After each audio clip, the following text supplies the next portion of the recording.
चल रहा है वो आपने देख लिया, लेकिन पाकिस्तान बॉर्डर पर क्या चल रहा है आपको देखना चाहिए। पाठशाला में अगला चैप्टर, पाकिस्तान बॉर्डर पर भारत का ऑपरेशन त्रिशूल शुरू हो गया है। पीएम मोदी का वो एक्शन कि मुनीर 10 दिन सो ना पाएगा क्या। हजारों सैनिक और भारत के सबसे लेटेस्ट हथियारों की गूंज। पाक बॉर्डर पर नया इंडिया क्या धमाका कर रहा है, अब आपको ये दिखाता हूं। पाकिस्तान तो दिन रात इसी बात से खौफ में रहता है कि भाई अब ये भारत फिर बॉर्डर पर कुछ करना दे, कहीं नरेंद्र मोदी आदेश ना दे दें सेना को कि भाई पाकिस्तान को ठोको। पाकिस्तान के इस खौफ के बीच नरेंद्र मोदी ने बॉर्डर पर ऐसा काम शुरू किया कि अब तो कई दिनों तक पाकिस्तान के मुनीर और शहबाज दोनों को नींद आनी मुश्किल है। भारतीय सेना की तोपें, फाइटर जेट्स और ड्रोन पाकिस्तान बॉर्डर पर पहुंच गई हैं। पाकिस्तान की सीमा के पास भारतीय नौसेना का युद्धपोत भी वॉर मोड में आ चुका है। पाकिस्तान के होश इसलिए भी उड़े हुए होंगे क्योंकि भारत ने आज से 10 नवंबर यानी 12 दिनों के लिए पाकिस्तान बॉर्डर पर नोटाम जारी कर दिया है। यह नोटाम राजस्थान के रेगिस्तान से गुजरात के सरक्रीक तक के लिए जारी हुआ है। नोटाम का क्लियर मैसेज है कि इस दौरान इस इलाके में एयर स्पेस में घुसना मना है। भारत की इस तैयारी से पाकिस्तान में खलबली मची हुई है। पाकिस्तान को ऑपरेशन सिंदूर पार्ट 2 का खौफ सताने लगा है। दहशत ऐसी है कि पाकिस्तान ने भारत की सीमा के पास अपना एयर स्पेस बंद कर दिया है डर के मारे। आज पाठशाला में पाकिस्तान के इस खौफ की पूरी डिटेल बताऊंगा। साथ ही आपको दिखाऊंगा कि ऑपरेशन त्रिशूल में हो क्या रहा है, कौन कौन से हथियार वहां पाकिस्तान बॉर्डर पर पहुंच गए हैं। साथ ही बात होगी ट्रंप के उस ऐलान की जिससे दुनिया में एक और परमाणु युद्ध का खतरा भी मंडराने लगा है।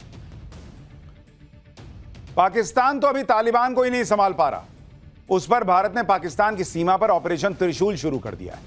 पाकिस्तान की सीमा पर भारत के फाइटर जेट उड़ान भर रहे हैं। राजस्थान से लेकर गुजरात तक भारत के घातक टैंक्स की गर्जना से पाकिस्तान हिला हुआ होगा। उस पर समंदर में आईएनएस विक्रांत जैसे घातक युद्धपोत मोर्चा संभाल चुके हैं। यह भारतीय सेना का सैन्य अभ्यास है जिसमें राजस्थान में पाकिस्तान के बॉर्डर पर भारत के अत्याधुनिक ड्रोन भी उड़ान भर रहे हैं और सेना के जवान वॉर मोड में दिख रहे हैं। इंडियन आर्मी, नेवी और एयरफोर्स के ऑपरेशन त्रिशूल से पाकिस्तान की हालत खराब होगी। आज से शुरू हुआ ऑपरेशन त्रिशूल 10 नवंबर तक चलेगा और इस दौरान 12 दिनों तक भारत की तीनों सेनाएं मिलकर पाकिस्तान की सीमा के पास युद्ध का अभ्यास करेंगी। यह वॉर ड्रिल राजस्थान में जैसलमेर से लेकर गुजरात में सरक्रीक तक हो रही है। इसका मकसद युद्ध छिड़ने पर तीनों सेनाओं के बीच कोऑर्डिनेशन को मजबूत करना है। ऑपरेशन त्रिशूल में 30,000 से ज्यादा सैनिक हिस्सा ले रहे हैं। आर्मी के T-90 tank, Arjun tank, helicopter और मिसाइल सिस्टम दुश्मन के ठिकानों को नेस्तनाबूद करने की क्षमता का टेस्ट करेंगे। एयरफोर्स के रफेल और सुखोई 30 जैसे फॉरवर्ड लाइन के फाइटर जेट और अवाक्स यानी airborne early warning and control system भी हिस्सा ले रहे हैं। ऑपरेशन त्रिशूल में नेवी के युद्धपोत और विध्वंसक पोत का भी दम दिखेगा। यानी भारत की तीनों सेनाओं और उनके लेटेस्ट हथियारों के जमावड़े की खबर पाकिस्तान में पहुंची होगी तो वहां उनकी टांगें कांपेंगी, क्योंकि बॉस सीधा बॉर्डर पर दिखेगा कि तीनों सेनाएं मिलकर युद्ध का अभ्यास कर रही हैं। मतलब ऑपरेशन सिंदूर पार्ट 2 हुआ तो इस बार तीनों मिलकर कैसे फोड़ेंगी उसका अभ्यास हो रहा है। और पाकिस्तान के लोग ऑलरेडी मान चुके हैं कि भारत किसी भी वक्त बड़ा हमला कर सकता है। यानी पाकिस्तानियों का बीपी बढ़ा हुआ है ये तस्वीरें देखकर, और पाकिस्तान का बीपी इसलिए भी बढ़ा हुआ है क्योंकि ऑपरेशन त्रिशूल से ठीक पहले पीएम मोदी दिवाली मनाने अरब सागर में तैनात युद्धपोत आईएनएस विक्रांत पर पहुंच गए थे। ऑपरेशन सिंदूर के दौरान आईएनएस विक्रांत का स्ट्राइक ग्रुप पाकिस्तान की नींद उड़ा चुका है। ब्रह्मोस और बराक जैसी घातक मिसाइलों से लैस यह स्ट्राइक ग्रुप कराची से लेकर ग्वादर पोर्ट तक तबाही मचाने का दम रखता है। भारतीय सेना के दक्षिणी कमान ने बताया है कि ऑपरेशन त्रिशूल को प्रधानमंत्री मोदी के दिए जय मंत्र पर डिजाइन किया गया है। इसका मतलब है जॉइंटनेस, आत्मनिर्भरता और इनोवेशन, JAI।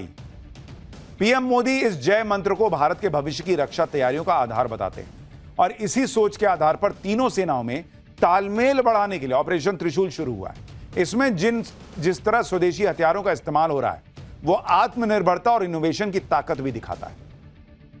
ऑपरेशन त्रिशूल के दौरान तीनों सेनाएं मिलकर कौन कौन से अभियान में शामिल रहेंगी अब आपको यह बताता हूं। गुजरात के सरक्रीक और राजस्थान में पाकिस्तान बॉर्डर के रेगिस्तानी इलाकों में रियल वॉर जैसी ड्रिल होगी। सौराष्ट्र तट के पास समंदर और जमीन में लड़ने वाली वॉर को लेकर तालमेल मजबूत किया जाएगा।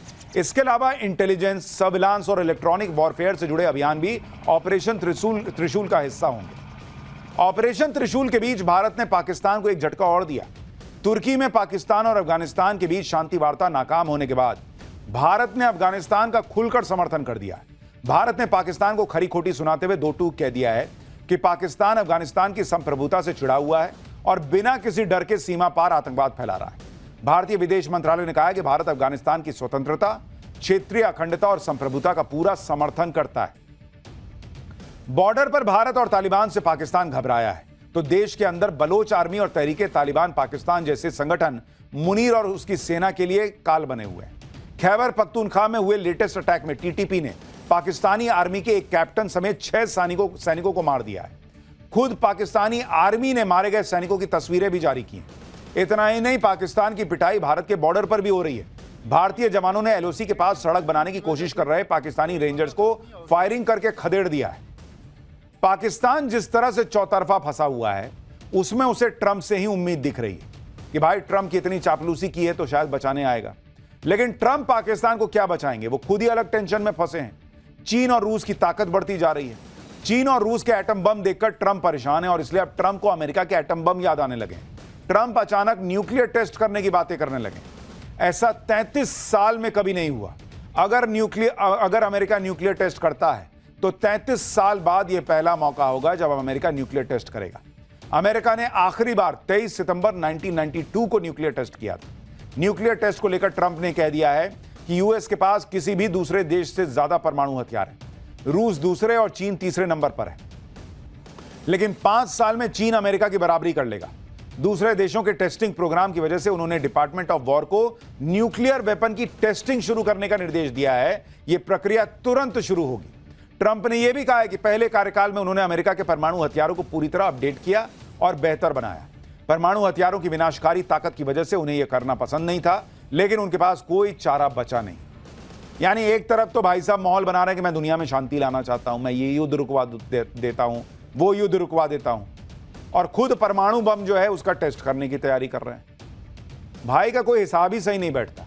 भले ही ट्रंप दावा कर रहे हैं कि अमेरिका के पास किसी भी दूसरे देश से ज्यादा परमाणु हथियार है, लेकिन दुनिया भर में परमाणु हथियारों पर नजर रखने वाली संस्था SIPRI यानी Stockholm International Peace Research Institute के आंकड़ों के मुताबिक दुनिया में कुल 12,241 परमाणु हथियार है। इसमें सबसे ज्यादा परमाणु हथियार रूस के पास है, जिसकी संख्या 5,459 है। अमेरिका दूसरे नंबर पर है, जिसके पास 5,177 परमाणु हथियार है। इस लिस्ट में चीन तीसरे नंबर पर आता है, जिसके पास करीब 600 परमाणु हथियार है। दुनिया में सबसे ज्यादा परमाणु हथियार रूस के पास है। ऐसे में ट्रंप के न्यूक्लियर टेस्ट के ऐलान को पुतिन का डर माना जा रहा है, क्योंकि पुतिन से ट्रंप की मीटिंग होनी थी, लेकिन यह मीटिंग टल गई, जिसके बाद रूस ने सबसे खतरनाक मिसाइल का टेस्ट किया। यह मिसाइल ऐसी है जिसके बारे में दुनिया को कोई जानकारी तक नहीं है कि यह कितनी खतरनाक है। अब पुतिन ने ऐसा धमाका किया है जिससे ट्रंप ही नहीं पूरी दुनिया हिल गई। पुतिन ने सुपर टॉर्पीडो कही जा रही पोसाइडन का टेस्ट कामयाब होने का दावा किया है। यह इतना खतरनाक न्यूक्लियर टॉर्पीडो है जो एक झटके में दुनिया के कई शहरों को समंदर में डुबोने की ताकत रखता है। आप देखिए कि ट्रंप के जिस खतरनाक पोसाइडन के टेस्ट पुतिन के जिस खतरनाक पोसाइडन के टेस्ट के बाद ट्रंप ने न्यूक्लियर टेस्ट करने का ऐलान किया, वो कितना घातक है। पुतिन का यह टॉर्पीडो जापान के हिरोशिमा में गिरे परमाणु बम से 100 गुना ताकतवर है। दुनिया के 80% तटीय यानी समुद्र के किनारे बसे शहर इसकी रेंज में आते हैं। इसकी स्पीड 185 किलोमीटर प्रति घंटा है और न्यूक्लियर पावर से चलने की वजह से 14,000 किलोमीटर से भी ज्यादा की दूरी तय कर सकता है। रूस ने तो इसकी रेंज अनलिमिटेड होने का दावा ठोक दिया है। जीपीएस और ऑटोनोमस सिस्टम की मदद से यह टॉर्पीडो खुद ही टारगेट को ढूंढ भी लेता है। यह टॉर्पीडो समंदर में 1000 मीटर तक की गहराई में जा सकता है, जबकि दूसरे टॉर्पीडो इससे आधी गहराई तक ही जा पाते हैं। पुतिन का यह घातक टॉर्पीडो रेडियो एक्टिव सुनामी पैदा करके भयंकर तबाही मचा सकती है, जिसमें समंदर में 500 मीटर ऊंची लहरें उठ सकती हैं। ये लहरें शहरों को डुबो देंगी और रेडियो एक्टिव पानी फैलाएंगी। इससे प्रभावित इलाके सालों तक रहने के लायक नहीं बचेंगे। इसलिए इसे कयामत का टॉर्पीडो भी कहा जा रहा है। भाई रूस साल 2015 से इस टॉर्पीडो को डेवलप करने में लगा हुआ था और अब इसके सफल टेस्ट को बड़ी कामयाबी बता रहा है। लेकिन रूस ने जो बनाया है वो तो दुनिया को तबाह कर सकता है। दुनिया को बदलने वाली कौन सी चीजें बन रही हैं, अब उसका चैप्टर खोलता हूं। हवा में टंगा हुआ स्टेडियम, गोल्ड की 5 स्टार ट्रेन, कहां अलग ही दुनिया वाले काम चल रहे हैं। भारत